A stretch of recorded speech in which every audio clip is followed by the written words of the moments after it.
যেই নারী অন্যের স্বামী দেখলে নিজের স্বামীর সাথে তুলনা করতে চায় সেই নারী কখনো মোটো ভালো হইতে পারে না। যেই নারী নিজের স্বামীর যা আছে তাই নিয়ে সন্তুষ্ট থাকতে চায় সেই স্বামীর ঘরে সেই মহিলাটাই সুখে থাকতে চায়।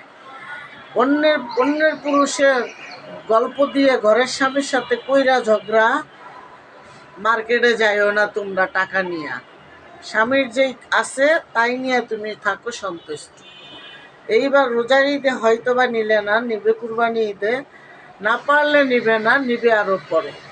স্বামীর সাথে সংসারে ঝগড়া লাগায় আউল বাজায়া অশান্তি কইরো না। সুখে আসো, শান্তিতে আসো, স্বামীর ঘরে বেশ আসো।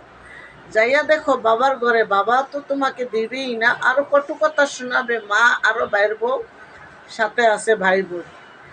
এই কপাল নিয়ে তুমি যদি আসো আবার স্বামীর বাড়ি ফিরে, তখন আর দাম পাবে না আগের মতো করে। তাই বলছি বোনেরা, এবার ঈদের মধ্যে স্বামীর সাথে চাওয়া পাওয়া নিয়ে ঝগড়া করো না। আজ হয়তো দেয় নাই, স্বামী কালকে দিবে। স্বামীর রোজগার বাড়ুক, দোয়া করবা। স্বামীর জন্য দুই হাত তুললে দোয়া করো যে স্বামীর রোজগার বাড়ুক, আজকে দিছে 10 টাকা, 20 টাকা যেন কালকে খরচ করতে পারে। স্বামীর রোজগারের উপরে তোমার সুখের জীবনটা নির্ভর করবে, তুমি কেমন থাকবা। পরের বেটার ঘরের সংসারে সুখ দেখা তুমি এসে লালাইও না। বোন, জীবন বড় কঠিন বোন।